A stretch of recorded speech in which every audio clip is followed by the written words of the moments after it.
We are living in or through a unique, challenging, complicated sort of moment in history, both with the pandemic and obviously more recently the social unrest. I'm curious in this sort of period of time what you guys have learned about yourselves. Well, I think this is an interesting time and an important time for all of us to check our perspectives and where we're coming from. For me and my people, for the Black community, this is not an exciting time for us. And this isn't a time that we get to really reflect. We're dealing with a lot of trauma. We lost a lot of lives. We've been losing lives for decades, for centuries. And I think for me, I am trying to figure out how to channel my anger. So I think this is a time that I'm checking my privilege, and I'm also mourning with my people. And I'm also, one of the things that I learned about me is that I'm not settling for those who say they are allies. The work that they have to do, I'm not settling for lip service. And if you want to show me that you are an ally, it's going to have to be rooted in service. In the same ways that we have been marching, we have been screaming that Black Lives Matter. I'm asking of my white friends or those who consider themselves supporters of me and us during this time, I'm asking that you have those conversations around white supremacy. You have those questions, those tough conversations of why we're even saying Black Lives Matter as though Black people are objects and not subjects to study into the end of time. Have those conversations around how you dismantle systemic racism. And that's where I am now. Like I think this is a moment for Black people to stand our ground and ask more of our systems. In Hollywood, ask more, because it can't just be, okay, we're gonna march with you and we're gonna do a hashtag. It has to be rooted in justice as well. Systemic change has to be made. You know, examining privilege, as Janelle said, I think I went through a reckoning with the Time's Up movement. We work and exist inside of systems that are really broken. Really broken. So trying to get strategic about what my influence or power on my platform can help inform or create change. I think it started with having conversations. Every time I took a job, it was like I would call whoever was the head of the studio and, talk about, what does your board look like? Well, where are your female executives? Where are the people of color?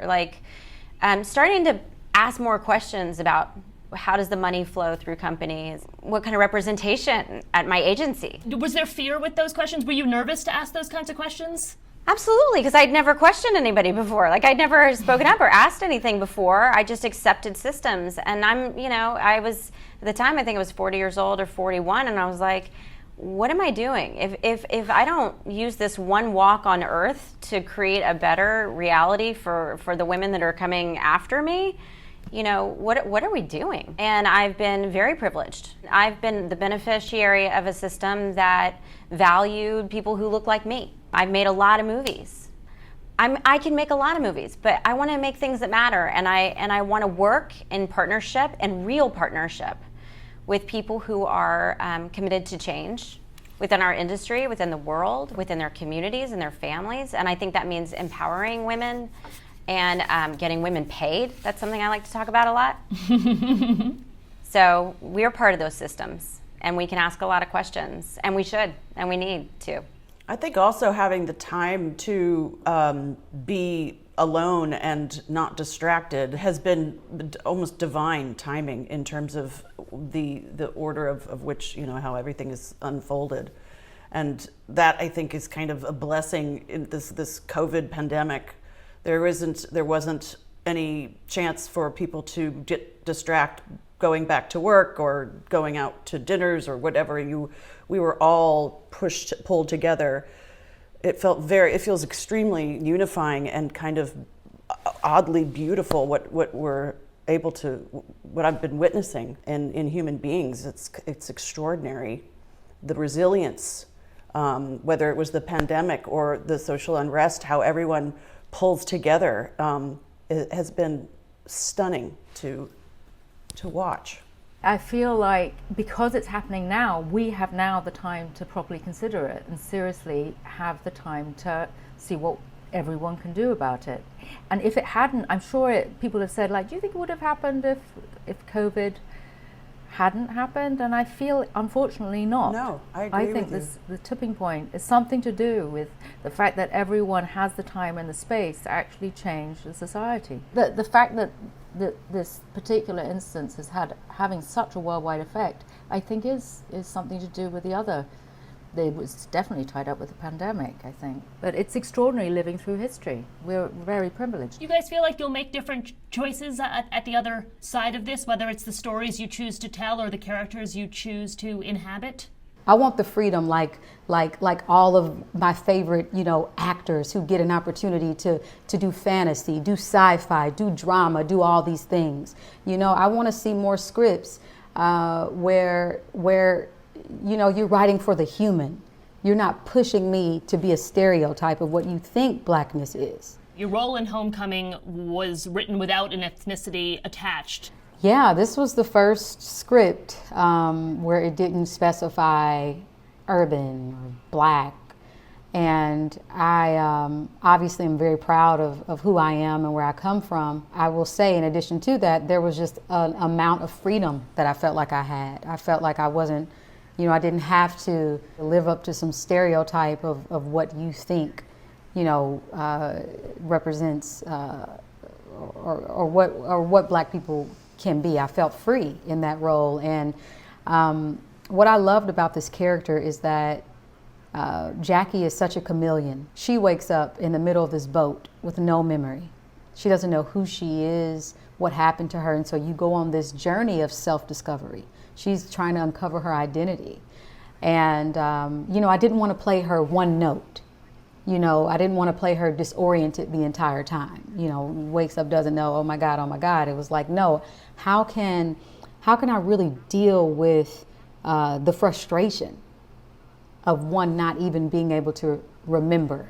And people are asking her, what happened? How frustrated, would we be if we could not remember? And I personally would not have made the choices that Jackie made, but that was what was intriguing.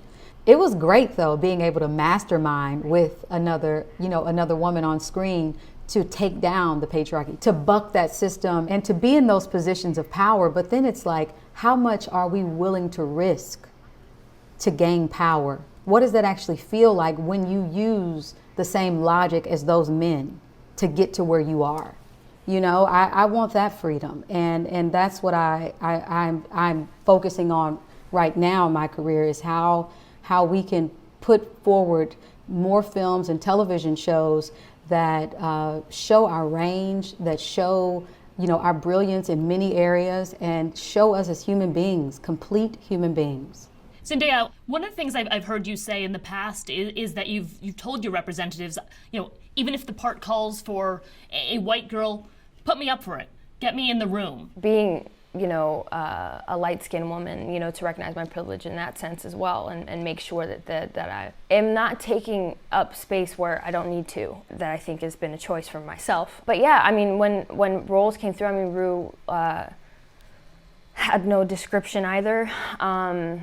And our writer and creator, he wrote Rue based off a lot of his own personal experiences with addiction, and he is a white man, so I could have, or Rue could have been that. So I'm very grateful that I was able to bring the character to life, and I felt very connected to Rue. And she has flaws, and she has beautiful characteristics about her, and she's and I care about her so much, as if she were my little sister, as if she were a part of me in some kind of way. And, I was just very grateful that it came to me in any form. And I just felt lucky to tell her story. And also, I think hopefully I'll be in a space like, these lovely ladies, where I can create the things and make space for women that look like me, women that don't look like me, and tell the stories that I want to see be told. That's the ultimate goal at the end of the day. With Morning Show, Jen, Reese, the show sort of delves into the gray areas of the Me Too movement and that experience. What kinds of conversations did you have about sort of exploring the complexity of the various emotions and the responses to sexual misconduct? Mainly for all of us, each of us, was just to go into the heart of it and to to really just pull every curtain on how dark and messy and unforgiving the world was and is, and to sort of be and have all of each and every character just have all of these wonderful different dimensions, and to also say all of the things that are said behind closed doors that no one has the guts to say out loud. And that's what was so refreshing about it, and talk about it, characters to build and create and just feel like you're just dumping, manhole covers off your back in terms of, what you get to release. And I mean, it was extraordinary for me. And then I had Reese as a partner, which was also having, having the grade A student next to you all the time. It was quite helpful.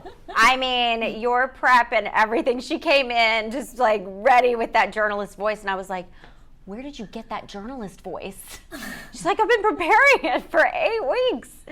Reese, what were the parts of the conversation that weren't sort of being had out in the open that you wanted to have in the show itself? When we talk about systems, it shows you from the top down to the very bottom exactly how people are treated and who is listened to and who is believed and who is not, and who is important in an organization and who's not.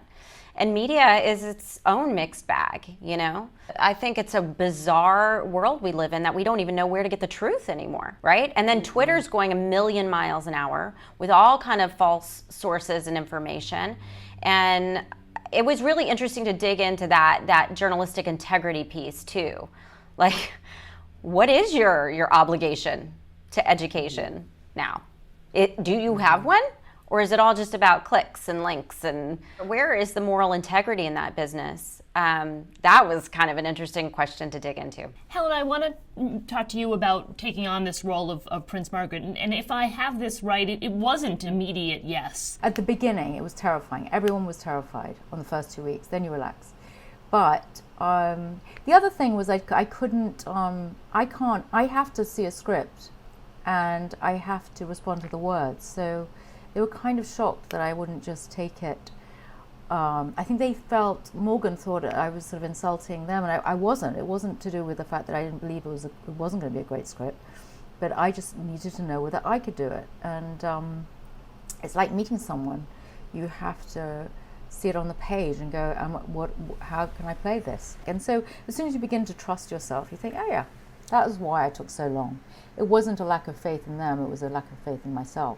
Yeah, playing Gloria Steinem was a lot of preparation. I felt like that too, Helena. Like I was trying, like a detective, like trying to find stuff and reading everything and footage, and my trailer was covered with pictures of her, and I was constantly audio. I was just immersed and obsessed and dreaming about her. But I don't know either. Like you don't know what's gonna pay off or what isn't, and you don't want to do a caricature. And it's a very I was deeply paranoid, during the shoot. I would always be like calling up Darviwala, like, am I terrible? What am I doing? Is it bad? Is it too much? Is it too little? Oh God, don't fire me, like that kind of thing. Like just, deeply paranoid, particularly when you're playing someone that everyone already has a projection onto of what they are. And, if someone as iconic as Margaret or as Gloria or, that. So it's I'd never done that before, playing someone that's so well known, and it's a great project too, because it really reverse engineers historically where we are, why we are where we are today, and the divisiveness of politics and the cult of sort of the right wing personality and alternative facts and so on and so forth. So I quickly realized that too whilst we were doing it. Anyone else in this group struggled at any point with wanting to be seen in ways that the industry perhaps didn't want to see them? And yeah, Jen, so what do you do? Yeah, I could not get Rachel Green off of my back for the life of me. I could not escape. Yeah, just Rachel from Friends, and I'd be like, and it's on all the time, and you're just like, stop playing this fucking show. I completely just fought with myself and who I was in this industry for forever, because it was just constantly about trying to prove that I was more than that. I found a lot more freedom once I'd started doing more comedy, because I'd been doing serious things, but then once you start doing more comedy, then people don't think you can do serious. It's just this ongoing reinvention that you're trying to, people having preconceived ideas about you and trying to shake that up, or like Janelle's speaking about with stereotypes and things like that. You really have to run your own race in a way, and always like be checking in with yourself, and I find too, though, as I get older, is that I'm less concerned about all the noise and just trying to figure out what is the project as a whole that I think is really either saying something or exceptional, or has something about it that could potentially be exceptional. Well, I think also, I think something that's really shifted in our business is streaming too, and the influence of data over our business. So it used to be we were just reliant on a bunch of people who worked at a studio to tell us what movies worked. And we just kind of, blindly accepted it. Or they'd say, comedies don't travel overseas, or black films don't play well in other countries. It's just not true. Now we have empirical data that other stories need to be heard, and there is a huge audience for them. I mean, if you see that, you just see that with Zendaya. It has 400 million followers. I mean, she has her own data stream. Like, she knows more what her audience wants to see her do than any head of any studio. So in a way, we have a sense of control and authorship and the ability to steer our careers that we never had before. I couldn't connect to my audience. I didn't know where they lived. Now I know exactly where they live. I know if they like me. I know if they like me on Apple. I know if they like me on Hulu. I know if they like Amazon better.